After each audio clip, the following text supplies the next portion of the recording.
it isn't going to roll. Welcome to Watch Mojo, and today we'll be taking a look at 30 times tragedy struck while the cameras were rolling. As senators sought shelter, Officer Eugene Goodman ran to head off the rioters. On his way, he passed Mitt Romney and told him to turn around.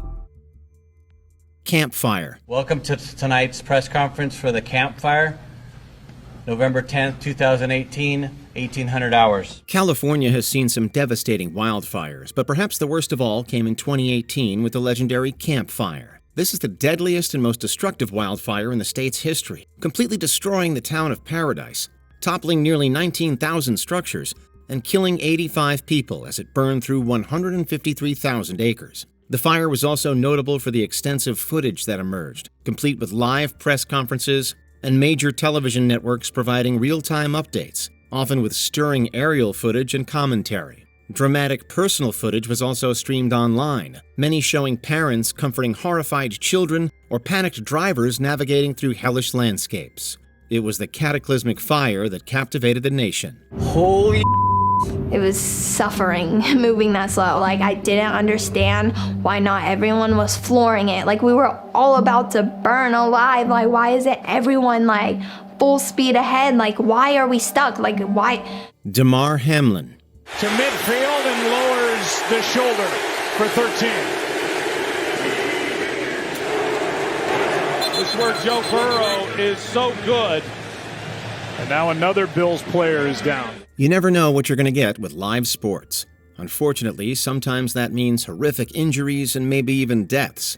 That was nearly the case with Demar Hamlin, a safety for the Buffalo Bills. On January 2nd, 2023, Hamlin tackled Bengal T. Higgins, with Higgins' shoulder driving into Hamlin's chest. It seemed like a routine tackle, until Hamlin collapsed to the ground. The injury and the immediate aftermath were broadcast live, with players and commentators showing enormous concern for Hamlin. He was rushed to the hospital, and it was later reported that he had suffered cardiac arrest after being hit in the chest. Luckily, Hamlin recovered, but most people will never forget seeing him wobble and fall. If you have traumatic trauma to the chest at a very specific moment, as that heart is repolarizing itself, you can go into a lethal ventricular arrhythmia. Christian Eriksen.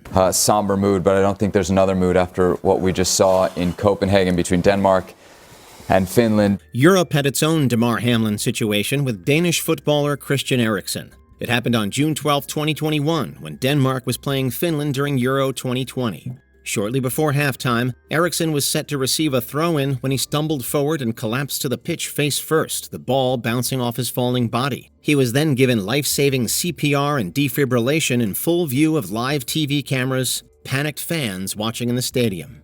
It was later announced that Eriksen had suffered cardiac arrest, but he made a full recovery and returns to football just 8 months later. But people were not happy with watching a man nearly die on live TV, and the BBC received over 6,000 complaints from angry viewers. In this day and age, we have the best medical people at these games, but I couldn't watch that. The Gaza War. Let's just have a look at exactly what happened last year. Hamas and Israel have been at war since October 7, 2023, and social media continued to follow the event with great interest. Major news outlets and TV networks have continued to air live specials from the region, including PBS NewsHour, which regularly provided live textual and video updates throughout October 2023 as the war began to unfold. Local media channels like Gaza Now have also provided first-hand accounts via satellite and telegram, including graphic frontline visuals and daily war updates. One of the most notable broadcasts was the explosion at Al Ali Arab Hospital on October 17, 2023, with the flash and plume of smoke being widely circulated on social media. The aerial bombardment of Gaza is continuing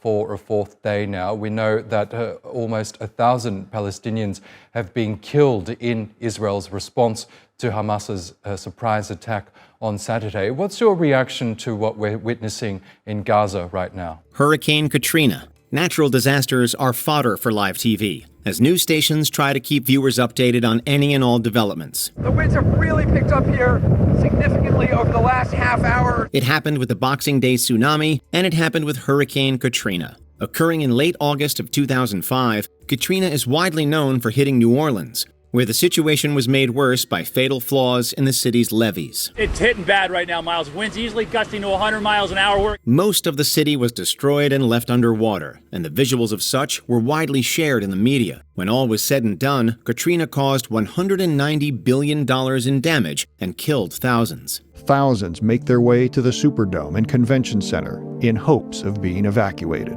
The 2011 Tohoku tsunami. Another natural disaster, more live destruction. This one occurred on March 11, 2011, when a massive earthquake struck off the east coast of Japan.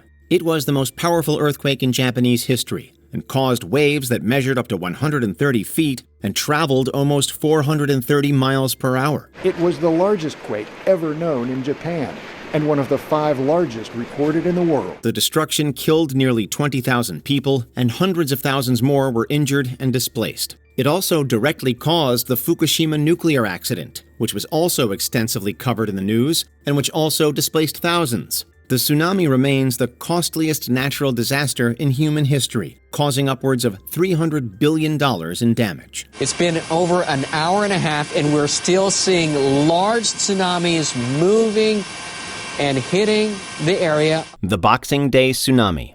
News channels worldwide tuned in to Southeast Asia on December 26, 2004, to cover what is now known as the Boxing Day tsunami. The most powerful earthquake in recorded Asian history struck off the coast of Sumatra, resulting in enormous tsunamis that measured up to 100 feet high. Over the next few hours, the tsunami would crash over coastlines from Southeast Asia to East Africa. These tsunamis crashed into the surrounding coastal areas, killing over 220,000 people. Viewers watching from home were given devastating images of the tragedy, like entire villages destroyed and inundated with water. It was a big biblical, almost like a CGI event from a film. The visuals also helped aid in the humanitarian response, with countries from around the world raising $14 billion to help aid in the recovery. On the first anniversary, ceremonies were held across the region. Brian Wells. The story of Brian Wells has fascinated people since it occurred in 2003. Wells was a pizza delivery man who was placed in a metal bomb collar and instructed to rob a bank. He successfully took a local PNC bank of about $8,700, but police caught up with him in a parking lot shortly after. Unfortunately, the collar bomb started beeping while Wells spoke to the police, and then it detonated and killed Wells in full view of police and local news cameras. This horrifying scene was captured live by Erie's WJET-TV, but a technical issue occurred just before detonation, so Wells's death was never aired. However, the full tape was later handed over to the FBI and leaked onto the internet. Within about 4 blocks of our arrival at the scene, we received information over the radio that a bomb had exploded on this suspect. He had still been breathing up until really until a moment before we had arrived. The Boston Marathon attack. No matter how many times you see it, it is still just as terrifying. On April 15, 2013, the Boston Marathon was infamously interrupted by 2 homemade bombs that exploded near the finish line. 3 people died and hundreds more were injured, many catastrophically. The explosions themselves were captured on camera, but most people tuned in to watch the chaotic aftermath when major TV networks interrupted their programming to report on the bombing. Confused news anchors tried to make sense of the unfolding situation, and graphic footage showed victims being escorted away on stretchers or helped by overwhelmed paramedics. It quickly became one of the most viscerally shared terrorist events since 9/11, with the unfiltered footage helping prompt public outcry and national mourning.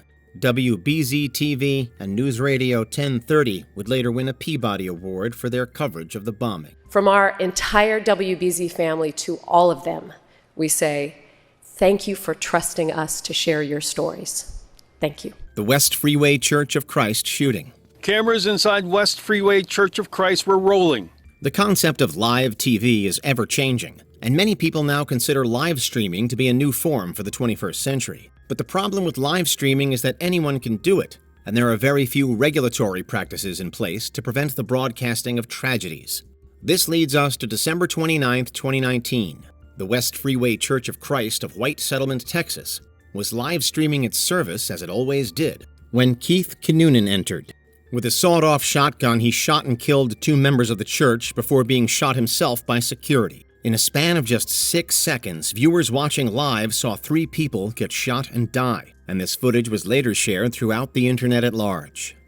Tommy Cooper. Known for his massive frame and red fez, Tommy Cooper was a brilliant entertainer who fused magic with comedy, creating an act that was famous on British TV. Unfortunately, he was also a very unhealthy man, being a heavy smoker and drinker. On April 15, 1984, Cooper performed in front of 12 million viewers on a variety show called Live from Her Majesty's. Oh, who did it? Partway through his act, Cooper became unresponsive and collapsed. As he was known for his kooky brand of humor, the audience thought it was all part of the act and laughed, not knowing that he had suffered a fatal heart attack. My wife said, "Oh, there can't be anything wrong because they would have cut it out." And I said, "No, it's live." Cooper was rushed to the hospital, but was announced dead on arrival. He's left a gap, Ernie, hasn't he? We shall miss him very much. The Hillsborough disaster. And welcome to Hillsborough. The sun has come out to greet you. Live sporting events can certainly end in disaster and broadcast death to millions of viewers. On April 15, 1989, Liverpool and Nottingham Forest were playing each other in the FA Cup semi-final. Liverpool fans were only given one access point into the stadium, resulting in a severe bottleneck. The oppressive overcrowding eventually led to a fatal crush, as thousands of spectators were trapped in the fenced-in standing pen. The influx of fans caused severe crushing in the two pens. Over 90 died and nearly 800 were injured. 3 more victims passed throughout the years from their injuries,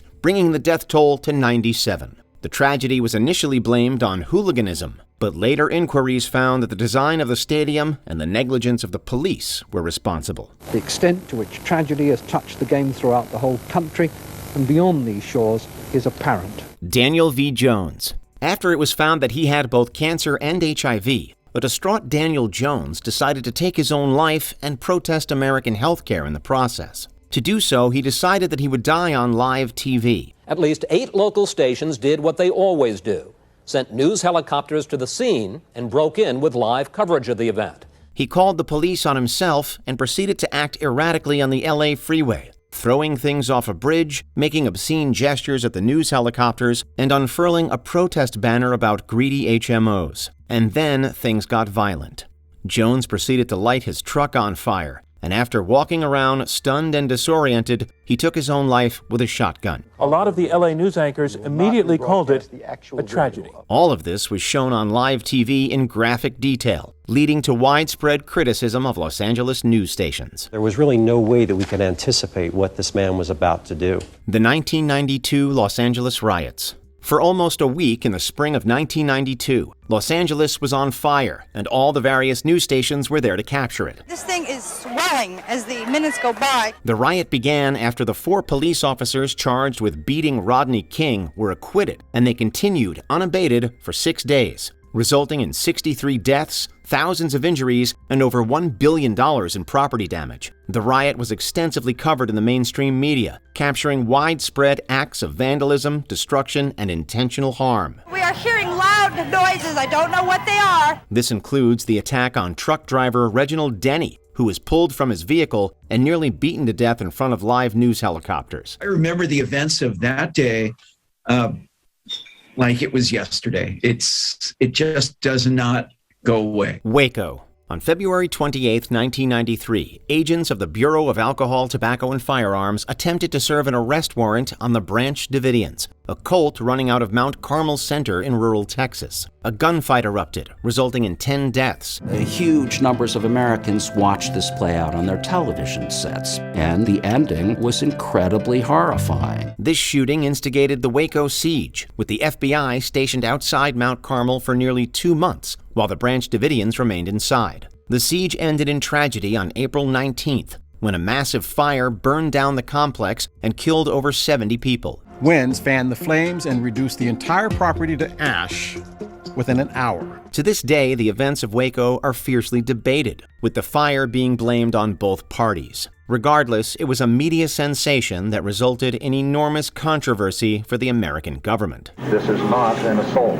We are not entering the building. The Munich Massacre. According to the CBC, the Munich Massacre was the first time that an act of terrorism was aired on live television, with approximately 900 million people tuning in to watch the events unfold. It started on September 5, 1972, when a militant organization called Black September raided the Summer Olympics and targeted the Israeli team. 2 people were immediately killed in the raid, and 9 others were taken hostage, with Black September demanding the release of Palestinian prisoners. But like the Manila crisis, this too ended in disaster. In Israel, the reaction to the massacre was one of horrified disbelief. After a failed rescue attempt by the West German police, all 9 hostages were ruthlessly executed. 5 terrorists and a police officer were also killed in the attack, bringing the death toll to 17. I stood there in the room, and the chaos was incredible. The Ayrton Senna crash. Formula One and the world were struck a grievous blow. Much like Dale Earnhardt, Ayrton Senna is a highly decorated racer, winning the Formula One World Drivers' Championship on 3 separate occasions. The desire to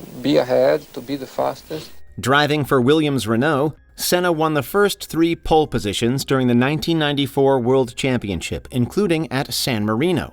But it was at San Marino that he lost his life. As Senna was turning the famous Tamburello corner on lap 7, he ran off the track and collided with the retaining wall at 145 miles per hour. His temporal artery was ruptured in the crash, necessitating immediate roadside treatment. Unfortunately, the injuries were just too grave, and Senna passed away. A doctor later declared that Senna had likely died immediately upon hitting the wall, as his brain had effectively stopped functioning. His consummate skill, his commanding presence, and his combination of talents literally made him a legend in his lifetime. Christine Chubbuck. The first person to take their own life on live TV was Christine Chubbuck, a news reporter working for Florida's WXLT.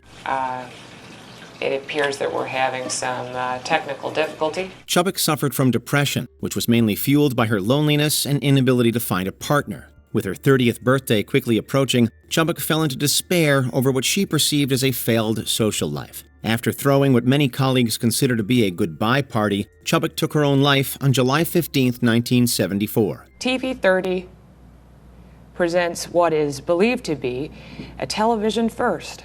After reading a series of news stories, Chubbuck took out a .38 caliber revolver and shot herself behind the right ear. The director immediately cut to black, but it was too late for the live viewers who had witnessed Chubbuck's final moments. She's in critical condition in a Sarasota hospital. R. Bud Dwyer. On January 20th, 1981, R. Bud Dwyer became the 70th Treasurer of Pennsylvania, and he would remain as such for the next 6 years. Unfortunately, Dwyer was embroiled in a scandal when it was found that he accepted a bribe from Computer Technology Associates to award them with a contract regarding a state tax issue. After a trial that lasted over a month, both men were found guilty. He was found guilty, and his sentencing was scheduled for January 23, 1987. He could have faced around 50 years in prison. Right up until the end, Dwyer maintained his innocence. But the day before his sentence was to be handed down, Dwyer held a news conference and subsequently shot himself with a revolver. He died instantly, with one news camera capturing the event and broadcasting it on live television. The incident caught viewers off guard. The Challenger disaster.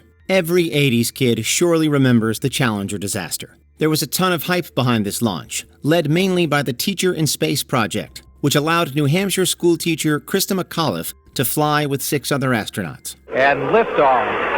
Liftoff. The project was enormously popular, generating widespread interest in the Challenger launch and kickstarting a cultural fascination with space exploration. As a result, schools around the country tuned in and allowed their students to watch the Challenger launch live on TV. But on January 28, 1986, they all watched the space shuttle explode in real time, killing everyone on board. At 11:40 a.m. this morning, space program experienced a national tragedy. It was a national disaster of epic proportions, and one that will never be forgotten. I thought it was a dream. I was speechless for a few minutes. The Capitol attack. A Tennessee man who was pardoned by President Trump has been sentenced to life in prison for plotting to attack FBI agents and attempting to incite a civil war. The live aspect of the January 6th Capitol attack was unprecedented in American history, not only for the event itself, but also for the way it was witnessed in real time. Major American networks were broadcasting live coverage of the congressional certification of the Electoral College vote.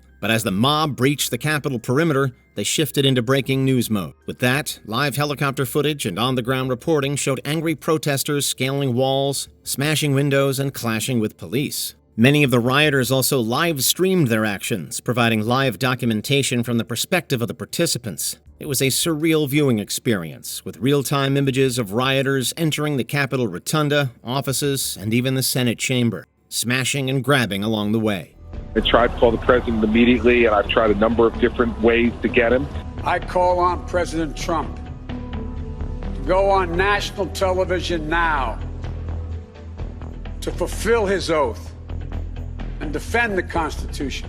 The Jacksonville landing shooting. Katie, Ken, those players were focused on the screen when gunshots erupted this afternoon. In those recordings, you can hear the terror in their voices as people frantically ran for cover. It was August 26, 2018, and the Good Luck Have Fun game bar on Jacksonville Landing was hosting a Madden tournament. About 150 people were attending the event, including David Katz, a 24-year-old professional Madden player with a history of mental illness. Participants claim that Katz began acting weird after losing a few games and refused to shake hands with his opponents. Around 1:30 p.m., Katz entered the bar with a handgun and started shooting. He fired numerous shots, killing 2 and injuring 10 before taking his own life.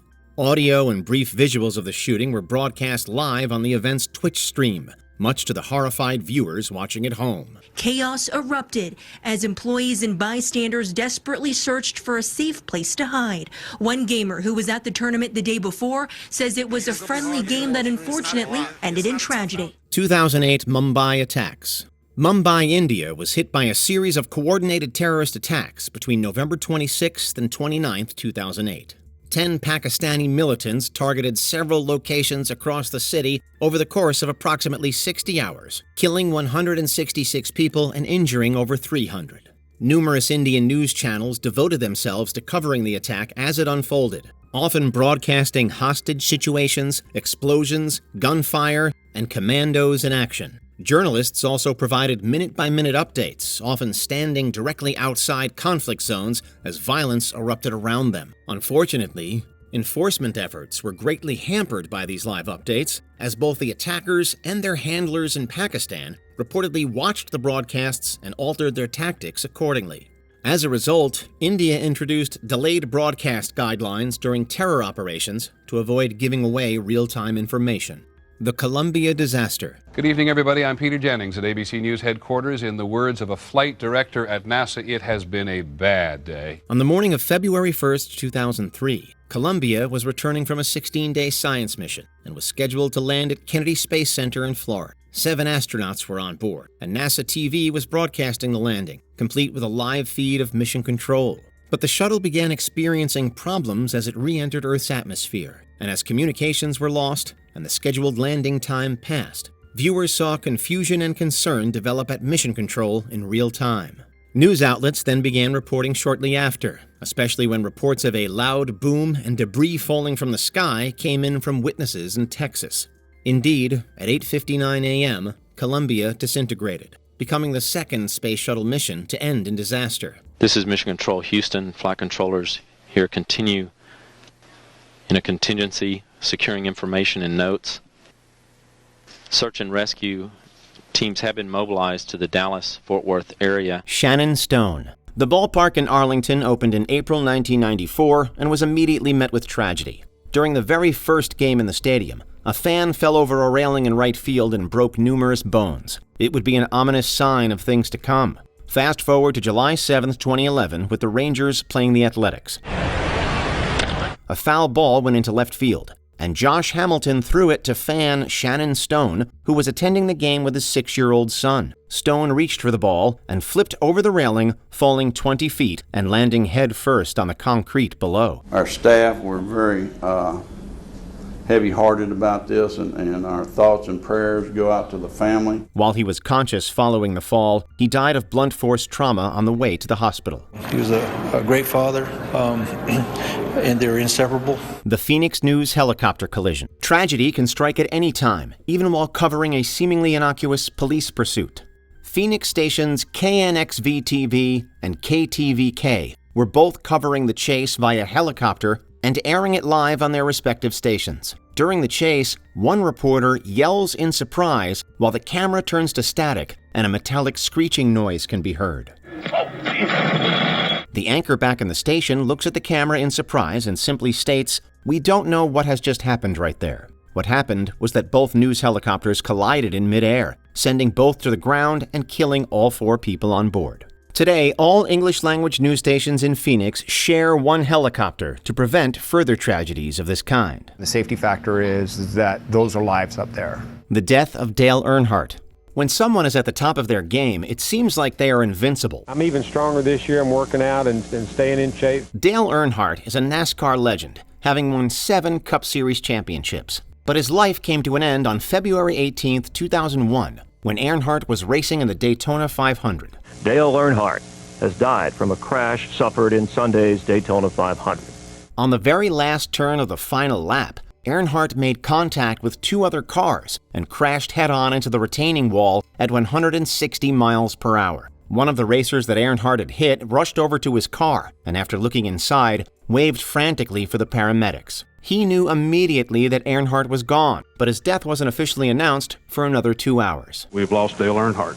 The shooting of Allison Parker and Adam Ward. On the early morning of August 26, 2015, news reporter Allison Parker was interviewing Vicki Gardner, the director of the local Chamber of Commerce, about upcoming activities at Smith Mountain Lake. Also in attendance was photojournalist Adam Ward, who was filming the segment for Roanoke's WDBJ. At exactly 6:46 a.m., gunshots rang out and Ward's camera dropped to the ground before footage switched back to the studio. This place is in shock, as you might expect. An ex-employee of WDBJ who was fired for volatile behavior committed the shooting, killing both Parker and Ward and injuring Gardner. I find my grief unbearable.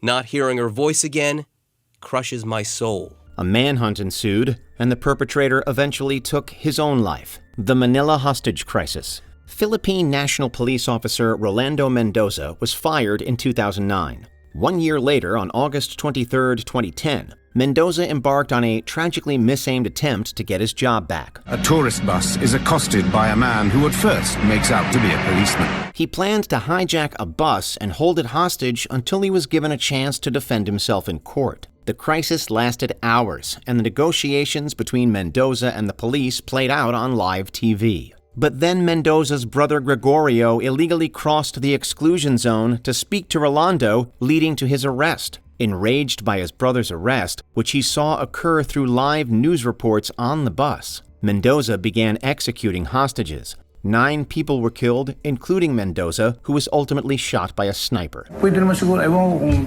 paano ma-block yung para siya sa kanyang sa TV niya. Before we continue, be sure to subscribe to our channel and ring the bell to get notified about our latest videos. You have the option to be notified for occasional videos or all of them. If you're on your phone, make sure you go into Settings and switch on your notifications. 9/11.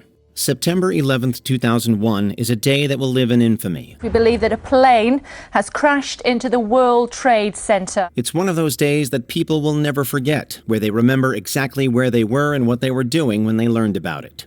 Virtually everything about 9/11 was aired live on TV, immediately following the first plane crash and proceeding throughout the following days and weeks. The scope of this disaster is impossible to comprehend.